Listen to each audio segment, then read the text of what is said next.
Hello and welcome to another episode in the cancelled game series. This time it's for Sony's PlayStation 2, the best selling console of all time. The PS2 had an absolutely massive library, and despite being released in 2000, its last game was released in 2013, so it had a bloody good run. Anyway, you know the format of the series by now, so let's have a look at 40 of the PlayStation 2's many unreleased games. A Tintin game was being developed by Belgian studio Appeal. Formed in 1995 by 3 former Art and Magic employees, Appeal wanted to work on a technologically advanced game to be published by Infogrames. Details are thin on the ground, but looking at the early footage it seems that Tintin would have been a 3D action adventure game, obviously based on the characters from the Belgian comic The Adventures of Tintin. They were actually working on Outcast 2 at the time as well, a sequel to 1999's Outcast, which had underperformed commercially. The majority of their focus was on developing new technology like a new 3D graphics engine and an advanced AI. Tintin's development was more of a side gig being worked on at the same time. Although a considerable amount of time was spent on pre-production, Appeal went bankrupt in mid-2002 and Tintin died along with it. The PS2 has no shortage of cancelled horror titles, and Asylum is one such game. Being developed by Dark Black, Asylum blended first-person shooting with horror and The Running Man, because in Asylum you take on the role of a contestant in a game show. I'm not sure what the aim of the game show was supposed to be, but looking at the footage you're stuck in a creepy building with zombies, skeletons and deranged asylum residents, armed with a shotgun. It was billed as a mixture of Silent Hill and first-person shooter. The trailer boasted real-world physics and movable and breakable scenery. Octagon were interested in publishing Asylum on consoles, including the PS2, but for whatever reason this never happened. The Four Horsemen of the Apocalypse was a planned action game starring several characters stuck on Earth after the Rapture, so the folks left behind are all heathens, including of course some rather unsavoury characters. It was being developed by 3DO, the company started by Trip Hawkins that created the 3DO console for the PS2 as well as the Xbox, GameCube and Windows. It's not clear whether you would choose one character to play as, or whether you control each at different points in the story. The playable characters, which include a stripper and an ex-priest, each have their own unique weapons and abilities. The gameplay seems to be a third-person action shooter with some hack and slash elements. There are a few well-known people from Hollywood involved with this project. Stan Winston was on as producer. He was known for his creature effects work in films like Terminator 2, Aliens and Jurassic Park. Tracy Lords, Lance Henriksen and Tim Curry would also be on as voice actors. 3DO went bankrupt in 2003 and the Four Horsemen was abandoned. The Magical Ninja Jiraiya Kenzan was a planned action-adventure game being developed by Capcom in 2002 and 2003. Sadly, the only footage available these days is from a very low-res copy of the original trailer, which was shown at the Tokyo Game Show in 2003, but from this we can at least get the gist of the gameplay. It seems like a 3D adventure game with combat similar to games like iNinja, but the graphical style is based more on the anime style. There's also a bit of concept art available, so it looks like there would have been at least 3 playable characters. These ninjas would have the ability to summon several beasts to aid them in battle, and additional creatures would be unlocked by defeating the game's bosses. The Magical Ninja had an interesting concept for the co-op mode, wherein the second player would either play as another ninja or as one of the aforementioned beasts. Despite being at the Tokyo Game Show, Magical Ninja was cancelled for unknown reasons. What? A game based on Stargate SG1? Yes, please. Stargate SG1 The Alliance was a first-person shooter based on the Stargate SG1 TV series, of which I am a massive fan. Looking at the gameplay footage, this looks like an absolute dream for any Stargate fan like myself. The game was planned for the PlayStation 2, Xbox and PC, but this footage is actually from the PC version as a playable beta was discovered for the PC. This beta seems to have progressed very far. It's such a shame that this was cancelled, as a hell of a lot of work must have gone into developing it to this stage.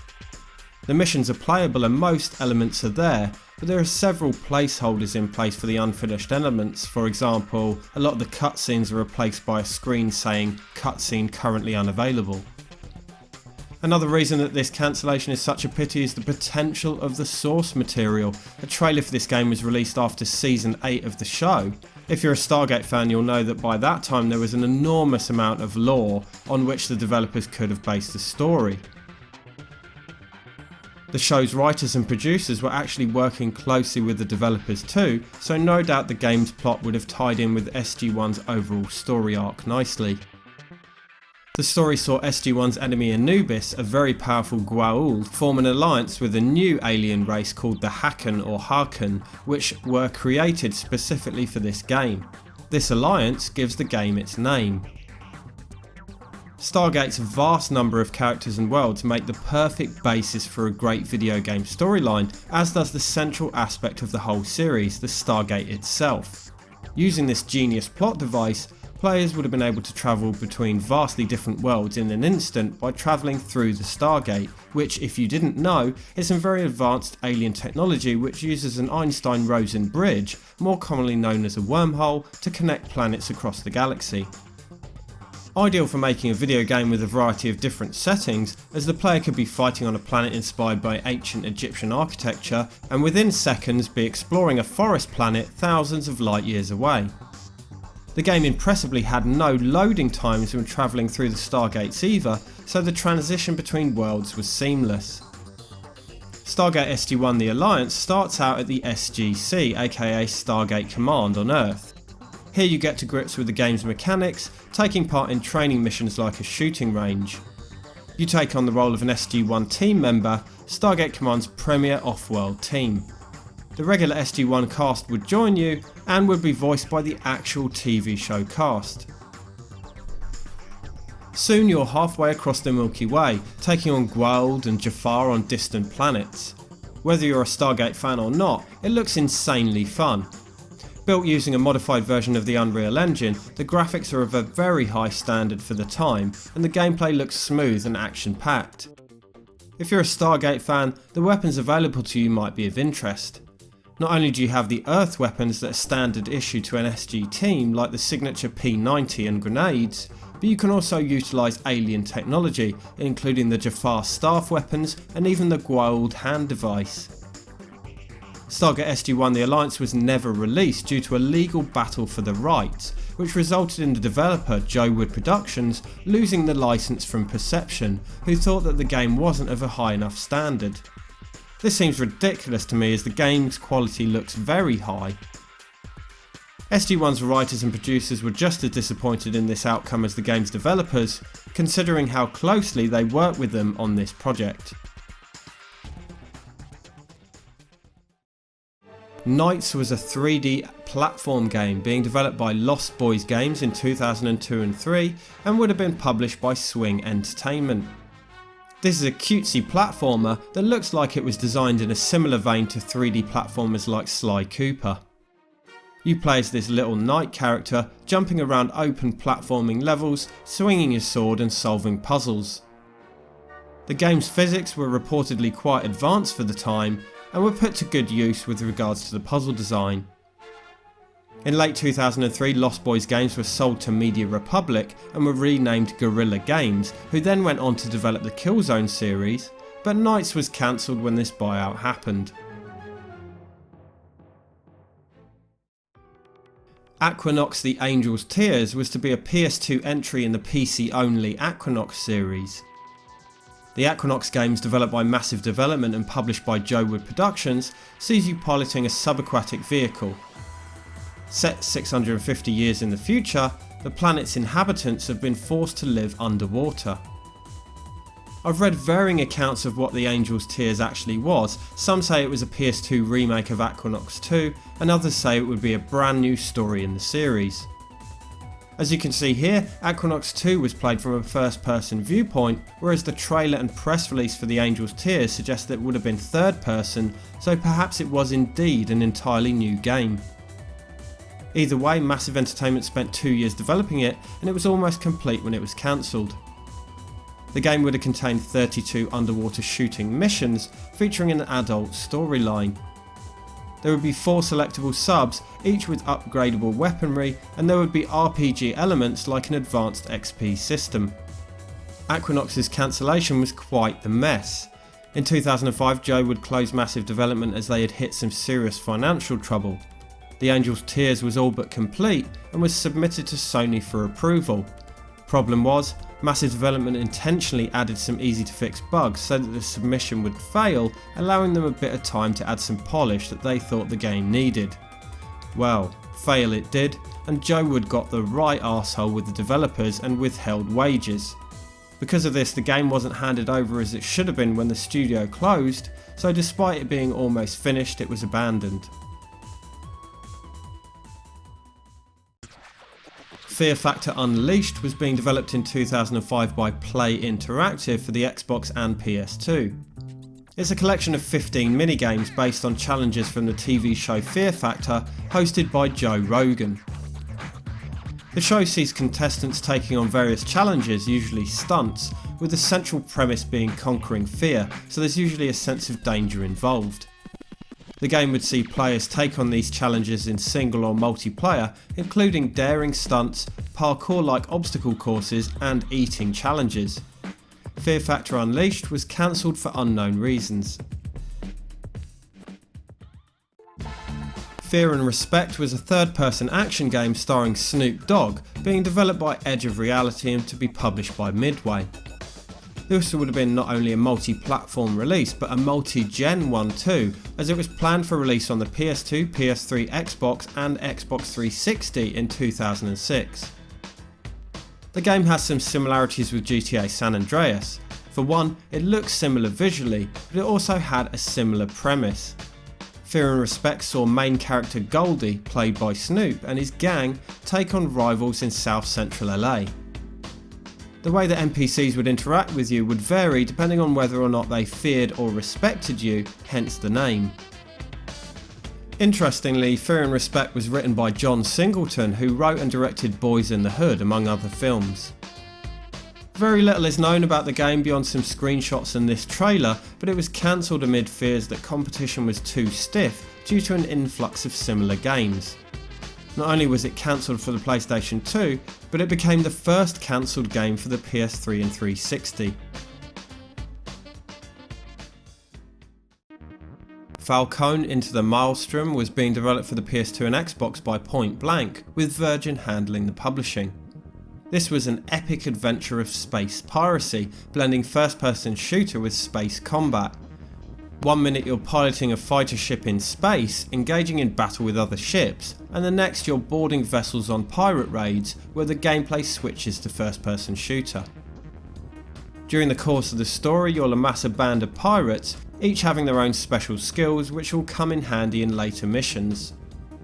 There were 20 missions in all, as well as several multiplayer maps. The graphics would have had a comic book style to them, as several 2000 AD team members were on board for the game's development, including a Judge Dredd writer. I have absolutely no idea why this one was cancelled. In 2005, a game based on the Martin Scorsese film Taxi Driver starring Robert De Niro was being developed by Papaya Studios for the Xbox and PS2.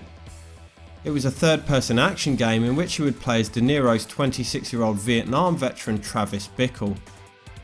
The available footage shows plenty of brawling and gun-toting violence, but I'm not sure whether the game would have followed Travis's descent into madness as it progressed. The difference in his appearance between various clips and screenshots would suggest that it would have. For some reason it was cancelled, and the rumour has it that the reason was its publisher Majesco had run out of cash at the time. The Choplifter series has been around for a long time, having started on the Apple II in 1982. It was subsequently ported to numerous other home computers and then remade by Sega as an arcade game in 1985. Before that too was ported to the NES and Master System. A PlayStation 2 entry in the series was planned, called Choplifter Crisis Shield, and was being developed by ASK to be published by Zycat Interactive. This was quite the departure from the 2D side-scrolling format of the previous games, instead being controlled from a 3D third-person perspective. The overall spirit of the game was preserved though, so in Crisis Shield you take part in 10 rescue missions, including saving people from various disasters including fire, flood, air-sea rescue, and even a mission reminiscent of Speed where you're saving people from a bomb on a bus. Each mission would see you piloting one of 6 helicopters, which would be fitted with equipment specific to the job at hand, like winches for rescuing people or a water cannon for extinguishing fires. Because it was almost finished and a release date was even announced, it was reviewed by several magazines and websites. Seemingly controlling the choppers was very difficult, as many factors had to be considered with the physics like wind speed and direction, and the changing weather conditions, etc. The reviewers weren't kind, mostly awarding Choplift to Crisis Shield about a 5 out of 10. A common theme was the frustrating aspect of the gameplay with its tricky and very sensitive controls, and cutscenes that would often interrupt precise manoeuvres during a rescue attempt. I don't know for sure why it was cancelled so late in its development, but maybe these review scores were a factor.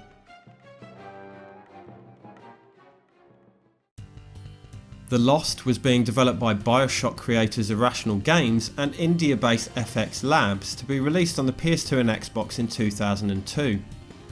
A third-person action game / survival horror, The Lost follows a bereaved Amanda as she makes a deal with the devil, literally, in order to descend into the depths of hell to rescue her late daughter's soul.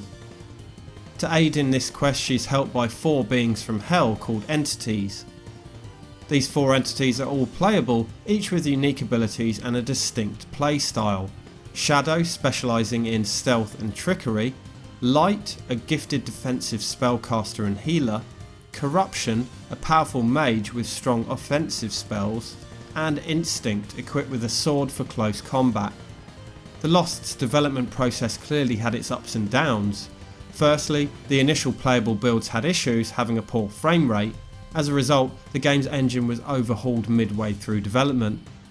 The publisher Crave also changed the marketing model to make it a budget release, and then some kind of legal issues arose, so The Lost was cancelled. Sometime later in 2008, FX Labs acquired the rights and eventually released Agni Queen of Darkness, but only in India. This was a different game, but kept many of the gameplay aspects and ideas established during The Lost's development. Project Dagger was an idea for a co-op action game from DICE. It didn't make it past the conceptual stages, remaining a prototype, so all we have to go on are short clips created during 2004 and 2005. It's assumed that the gameplay would have involved being part of a team, performing heists and other criminal activities. There would have been 4 characters, each with specific skill sets, and would have featured an online co-op mode. When EA bought DICE, a process which started at the tail end of 2004, they didn't give Project Dagger the go-ahead. Orchid was an action-adventure game that played more like a 3D beat-em-up. It was in development from Argonaut to be published by Namco for the PS2 and Xbox. Announced in 2002, it starred a young girl who is awoken from a coma with memory loss and is, for reasons unknown to her, being pursued by a corporate army. She has to recover her memories and discover the nature of her pursuers. Luckily, she's an adept fighter and also has supernatural abilities like the power to summon monsters to fight for her. Orchid would feature a free-roaming battle system. From the gameplay footage, the gameplay looks pretty damn good. 3D beat-em-ups are rarely executed well, but this looks like it has an intuitive and responsive combat system. The story was being written by comic book veteran Tony Daniel, who has worked with several comic book studios over the years, including DC and Marvel. The plot boasted over an hour of cutscenes and would feature several Hollywood actors in the cast, although none were named. Originally, Orchid was to have cel-shaded graphics, but the developers were asked to change it to a more realistic style, presumably by Namco. They worked at doing so, but it was too little too late, and Orchid was cancelled 2 months later. Very little to go on here, but Wild Justice was a first-person shooter that merged horror with the Wild West. It was in development during 2002 and 3 from Primitive Studio for the PS2 and Xbox. A playable prototype was created to present to potential publishers, but none were interested in the project. In fact, the studio did this with 4 games, but couldn't find a publisher interested in any of their pitches, so they closed without having ever released a game. Another game that met a similar fate was Black Sun, a third-person action shooter that never made it past the conceptual stage. This was a concept from the Collective Studios in 2003. It would have been set in space, featuring huge spacecraft and deadly alien creatures. The Collective merged with Backbone Entertainment in 2005 and Black Sun was cancelled, but it's thought that they never found a publisher willing to take it on anyway. Tidal Riders looks like a strange idea for a game. It's part racing and part extreme sports, with players riding surfboards down courses. It was being developed by Bungara Software between 2001 and 2003 exclusively for the PlayStation 2. You would compete in races on courses all over the world, in multiplayer or against the computer.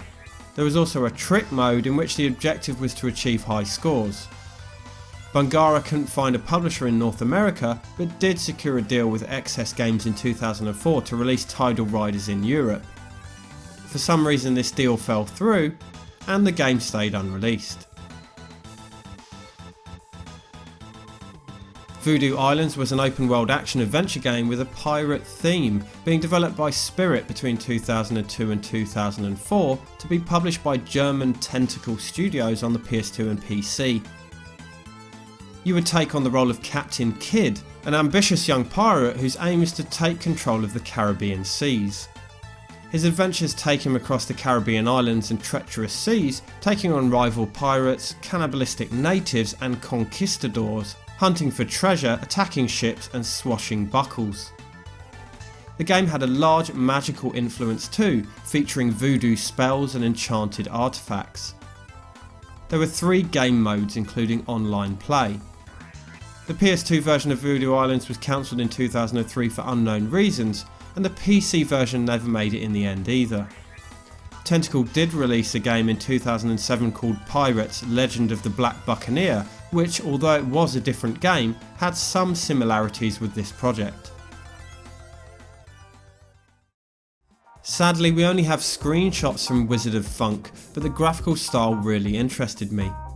This was an RPG for the PlayStation 2 iToy camera attachment, being developed by PlayLogic in 2005. In it you would be controlling a young wizard, using physical movements in front of the camera to cast spells. I've no idea where the funk aspect of the game would have come into it, but perhaps there was a music element to the game, although I'm just guessing. It disappeared quietly, so the reasons behind its cancellation are unknown. Inuits was an action-adventure game originally called White Fear. This was being developed by Widescreen Games between 2002 and 2004 and would have been published by Microids on the PS2 and PC.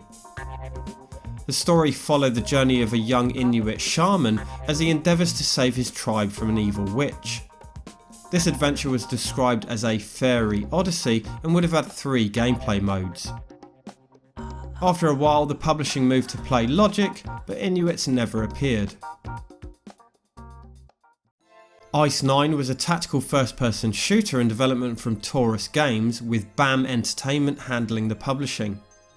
It's said that this was inspired by the 2003 Al Pacino spy thriller The Recruit, but XIII was in development in 2002 and 2003, so this was perhaps being developed during the film's production. The game's tactical aspect was complemented by the radar in the bottom left of the heads-up display, in which the player could not only see enemy locations but also their field of view.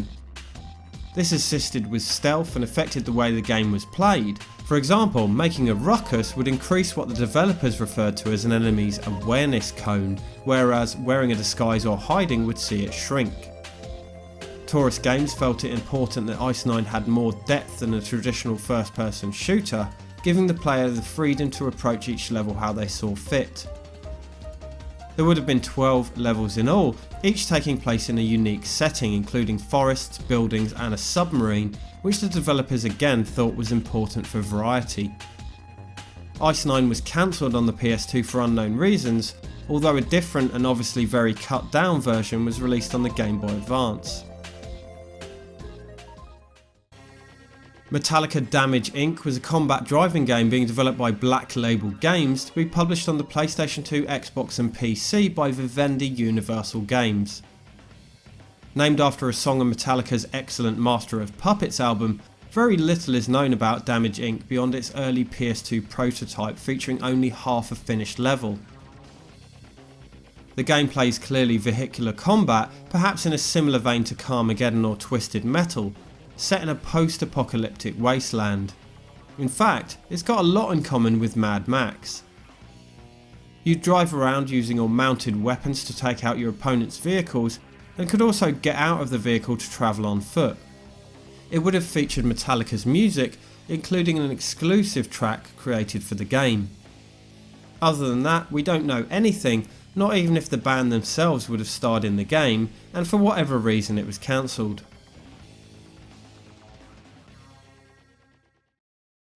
Ghost World was a 3D platforming adventure being developed solely for the PlayStation 2 in 2000 by Luxoflux. The footage is rather grim, but that doesn't stop us seeing that this had a decent engine with smooth character movements and a good camera angle. At first the storyline had a much more sinister feel, but was later made more child friendly as the publisher thought that this would turn a better profit. Although the team worked very hard on Ghost World and what was developed of it looked very impressive, in the end they weren't willing to take the risk on a new IP. Before it became a Gizmondo exclusive, which was also cancelled, Johnny Whatever was planned for the PlayStation 2 and Xbox. Being developed by Warthog sometime around 2004, Johnny Whatever was a rhythm game and third-person shooter hybrid, with some similar aspects to Guitar Hero in which you'd control punk rocker Johnny Whatever. Set in a dystopian future England, a flurry of rebel musicians has risen up against the oppressive government. Johnny is one of these rebels, so he's using his nuclear-powered guitar called Nancy to take on the establishment who have enslaved London citizens. The guitar shoots out some sort of electricity or plasma, similar to that of a proton pack from Ghostbusters I suppose, and following on-screen prompts in time with the music would perform attack combos. The game would have had online multiplayer and featured several game modes including deathmatch, co-op and a band mode which presumably followed the same format as Guitar Hero or Rock Band. It would feature music from several big English and American rock bands including the Rolling Stones, the Ramones and the Kinks. After Tiger bought the rights to Johnny Whatever to make it a Gizmondo exclusive, they went bankrupt in 2006, so it was scrapped altogether. Deadlight never made it past the conceptual stage, and amazingly this 15-minute gameplay demo was created by developer Blue52 in a mere 6 weeks. Even so, it's a really interesting idea for a horror game. Played from a first-person perspective, Deadlight saw the player character discovering a seemingly abandoned ship after being stranded at sea. The ship is inhabited by an entire ecosystem of animals, complete with a complex food chain. The graphics and the lighting effects especially were very impressive for something that was put together in 6 weeks. The lighting was an important factor not only aesthetically but for the gameplay. Each creature was afraid of a particular wavelength of light, which could be used to scare them off. The food chain played an interesting part too, as the player could learn which predators would hunt which prey and therefore which would hide and which were aggressive, and in turn use this knowledge to their advantage tactically. A unique idea indeed. In the end, Blue52 couldn't find a publisher willing to take the leap to work with them despite significant interest in Deadlight. They tried to shift development over to the PSP, but that never came to fruition either.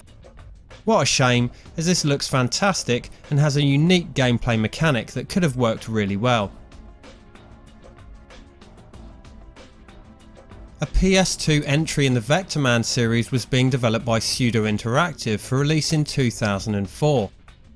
This was a far cry from the side-scrolling platform Vectorman games on the Mega Drive, instead being a third-person action shooter.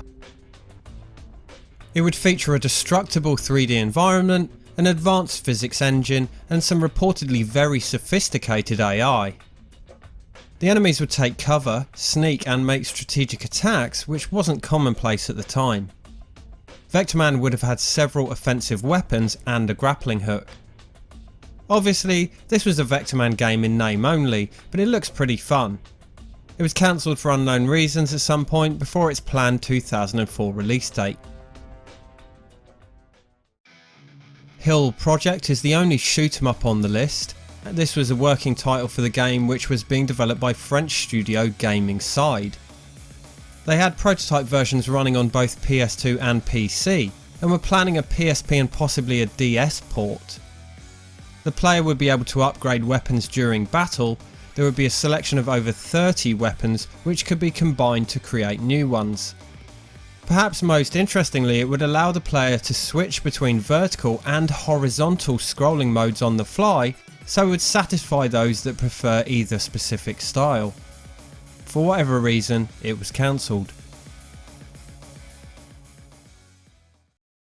Capcom Fighting All-Stars was planned for the arcade and PlayStation 2. It would have been 3D, in contrast to Capcom's usual 2D versus fighters. Capcom had some experience with 3D fighters in the past, with the Rival School series and the Street Fighter EX series, although that was actually developed by Eureka. Well, I say they're 3D fighters, but in my opinion that's not strictly true. They're 2D fighters with 3D graphics, and it looks like Capcom Fighting All-Stars would have been much the same. Capcom love their crossover fighters, but this one would have been a montage of characters from their own franchises. It would feature 5 Street Fighter characters: Ryu, Chun-Li, Akuma, Alex and Charlie, Haga and Poison from Final Fight, Batsu and Akira from Rival Schools, Dimitri from Darkstalkers, and Strider Hiryu. In addition, 4 brand new characters would have been introduced for the game. A beta version of the game was tested, but Capcom received a lot of negative feedback, so they cancelled the project in August of 2003. The general idea of Capcom Fighting All-Stars did return though as Capcom Fighting Jam, renamed Capcom Fighting Evolution in North America, a 2D Capcom crossover fighting game which came to the arcade and PS2 in 2004. Legions of Fear only made it to the tech demo stage.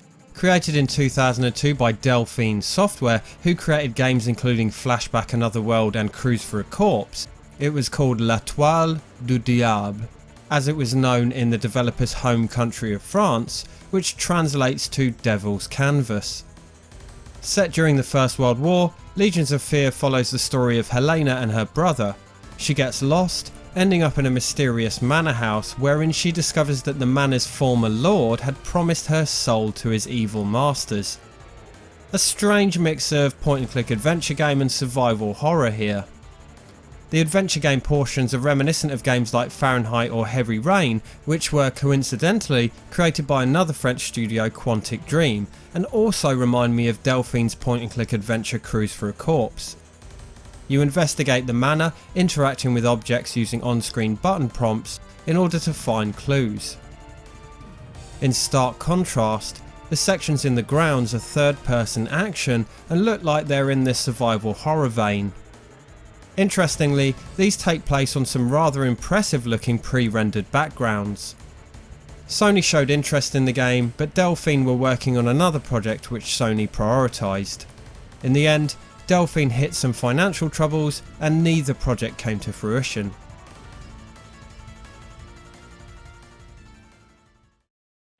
From Legions of Fear to an absence of it, Daredevil the Man Without Fear, sometimes known as just Daredevil, was a third-person action beat-em-up in development in 2003. It was being developed by 5000 Feet and would be published by Encore on the PlayStation 2, Xbox and PC. This was directly based on the Frank Miller Daredevil comics and would have had an original storyline derived from the Elektra Lives Again comic book story involving Daredevil, Elektra, Kingpin and all sorts kicking off in Hell's Kitchen. Development started as a planned PS2 only budget release when 5000 Feet teamed up with Encore, who had obtained the rights to a few Marvel licenses, including Captain America and Daredevil. When Sony announced the upcoming 2003 Daredevil film, the budget was increased and its release was planned to coincide with the films. This is when the development focus shifted to an open world action game and its release was widened to include Xbox and PC versions. Unfortunately, Sony and Marvel were at odds over what each wanted the game to be. Marvel wanted a game that remained faithful to the source material, whereas Sony were keen on introducing gameplay mechanics like beat 'em up combat and the ability to grind on rails and cables like in skating games. Microsoft didn't care either way and pretty much left the developers to their own devices. Development continued in the midst of these disagreements, but several other developmental issues arose. They had trouble with the game's engine when in Daredevil's vision mode, and in the end the open world aspect of the game was scrapped altogether, making it a more linear third person beat 'em up. This, as well as some personnel issues at 5000 Feet, resulted in several delays, but the final nail in the coffin came when Marvel wouldn't approve the game as they felt it had strayed too close to what Sony had wanted from the game. A shame, as the development was almost entirely finished. Pterosaur Dawn of Destruction was, I suppose, a flying action platform game being developed by Atomic Planet in 2002 for the PlayStation 2, Xbox and GameCube. Set when dinosaurs ruled the earth, they're in danger of dying off due to an extinction level event. Pterosaur stars, you guessed it, a pterosaur, and you fly around the levels leading your fellow dinosaurs to safety. In addition to flying, the pterosaur can also walk on land. The idea was that there would be a large food chain of dinosaurs, both predators and prey, and you would identify those at risk and lead them away from potential predators and to safety. This obviously never made it. The reasons are unknown, but it was a bit of an odd gameplay concept, so it's possible that the publishers just weren't interested. From a game that doesn't look too much fun to one that certainly does. Hokuto no Ken Legend of the Final Hero was being developed for the PS2 around 2006-2007 by Italian studio Dokatron. It was based on the awesome manga series Hokuto no Ken, known as Fist of the North Star in the West. The TV series of which I absolutely loved as a teenager. It stars Kenshiro, a man with 7 scars on his chest in the shape of the Big Dipper constellation. In fact, despite being called Fist of the North Star this side of the world, Hokuto no Ken translates as Fist of the Big Dipper. Kenshiro's thing was tweaking pressure points on an opponent's body, causing them to die in a very bloody but usually hilarious manner. Similar, I suppose, to the ending move in Kill Bill, although when I say tweak pressure points, I mean furiously and brutally beat on. These finishers were often accompanied by him uttering the phrase "you're already dead" and sometimes an on-screen countdown to the enemy's messy death. And they usually had a freeze frame x-ray of the damage and then the name of the move in both English and Japanese. They're laugh out loud funny and perhaps better explained by showing you one of my favourites from back in the day.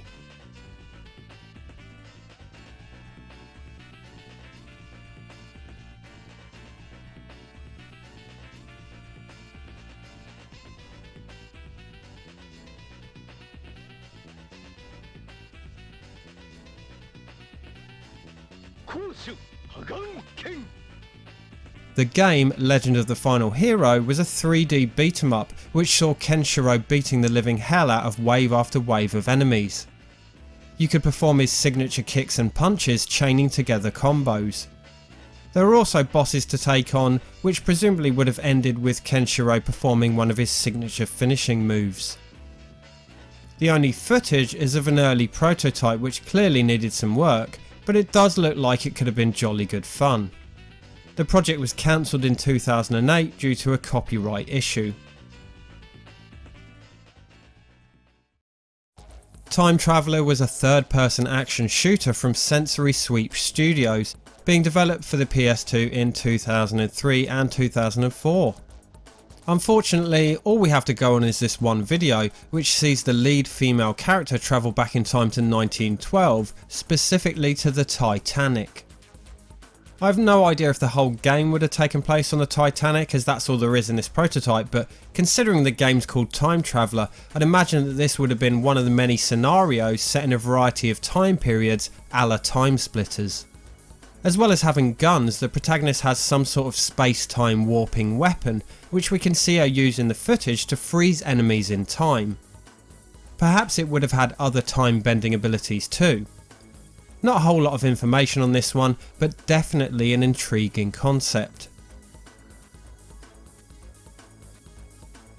Extreme Force, which had the rather farcically long-winded full name Extreme Force Grant City Anti-Crime, was a third-person action shooter being developed by Point of View to be published by Namco on the PlayStation 2, Xbox and GameCube.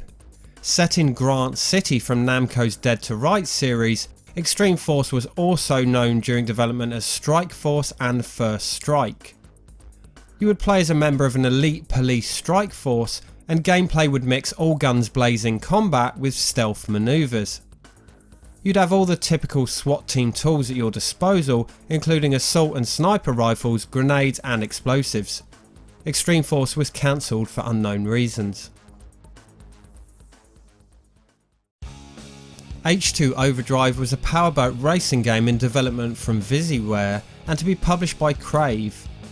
Not to be confused with the 2009 arcade game from Specular Interactive, also called H2 Overdrive, which was the spiritual successor to arcade and console game Hydro Thunder. This one was slated for a 2001 release on the PS2. Either way, the two games are extraordinarily similar. You control one of several powerboats, racing through various waterways. You are a participant in the Global Powerboat Racers League and can play in 7 different game modes, including a championship mode, checkpoint which presumably follows the classic Outrun style arcade format, and cat and mouse, which was like a Chase HQ sort of pursuit mode. Events were across lakes, rivers and unbelievably even on Mars, and you would have been able to race from either a first or third person viewpoint. Not a groundbreaking gameplay concept, have we seen numerous games like this before, but it still looks like a lot of fun. Deadlands was a third-person action RPG based on a pen and paper RPG of the same name, being developed by Headfirst Productions. The first noticeable thing about this is the high graphical quality and character animations. This looks absolutely stunning for a PlayStation 2 game. Set in an alternate history, Deadlands was a mixture of horror, western and steampunk influences in which you take on hordes of zombies using various firearms and melee weapons. As we can see from this one level tech demo from Assembler Games, which was leaked in 2006, it really does look exceptional, so it's a real shame that this was never released. Although the project was cancelled, it's said that the engine was later used for Neversoft's action western game Gun. Another game that has a very high standard visually is Agent 9, a game based on the Space Monkey Agent 9 from the Spyro the Dragon series. Around 2003 and 2004, Vivendi Universal decided to develop a game in which he would take the lead role, and had Blue Tongue Entertainment develop a prototype. That's the version you're seeing here, but Vivendi Universal also approached Backbone Entertainment, who created some initial concept designs for another game starring Agent 9 called Prime 8, as in the word prime followed by the number 8. The Blue Tongue concept portrayed Agent 9 as a James Bond-like spy, complete with a spoof Bond intro screen. The character design was quite radically changed for this project, in contrast to Backbone's concept designs, which remain more faithful to the originals. Vivendi obviously didn't take a shine to either, and they were both cancelled, but Backbone's concept eventually morphed into Death Jr., which was later released on the PSP. Game of Death, not to be confused with the Bruce Lee film, was a survival horror in development in 2001 from German studio Burns Entertainment Software. It was headed to the PS2, Xbox and PC. The concept for this is both unique and morbid. The premise is that you're killing serial killers. You play as a man involved in a serious car crash. While doctors work to revive him in the hospital, he dreams about a world in which he must defeat the 20th century's most notorious serial killers in order to survive. The idea was created by a German horror film director and was billed as a psychological horror with an original gameplay mechanic. It would feature around 40 real-world serial killers which would act as bosses at the end of the levels, including the likes of Jeffrey Dahmer and Charles Manson. The tricky bit was that each boss had to be killed in the manner in which they killed their victims, be it choked, bludgeoned or something far more horrific. There were a few stipulations that had to be adhered to as well. You had to gather the tools necessary to defeat the boss during each level in order to be able to kill them in the method respective to their MO. You would have access to a sort of serial killer encyclopedia in your inventory, which you would need to read to learn about your target and their chosen method of killing. There was of course a limit to how in-depth these facts were, as the developers weren't about to document every vomit-inducing detail of their horrific murders. This encyclopedia of sorts would allow you to learn the boss's weaknesses as well, to find the one and only way to defeat them. In the very short clip we have here, we can see the player taking on a clown by freeing some of his kidnapped victims. Maybe this was supposed to be John Wayne Gacy, I don't know. In the end, Game of Death couldn't find a publisher willing to take it on, but considering its subject matter, that's hardly surprising. Hell on Wheels was being developed by Skylab Entertainment in 2003 and 2004, not to be confused with the LucasArts concept for Full Throttle 2, which was subtitled Hell on Wheels. Interestingly, they did share some common aspects beside the name, as Hell on Wheels saw you take on the role of a biker, riding your Harley around getting into fights. It had both 3D beat 'em up and motorbike driving gameplay elements. Fights would take place both outdoors and indoors like in bars, so there was a very rough barroom brawl feel to the combat, complete with bottles and tables being thrown around. This prototype was created, but the game never went beyond this stage as Skylab couldn't find any interested publishers, and they shut their doors in 2005 without ever having released a game.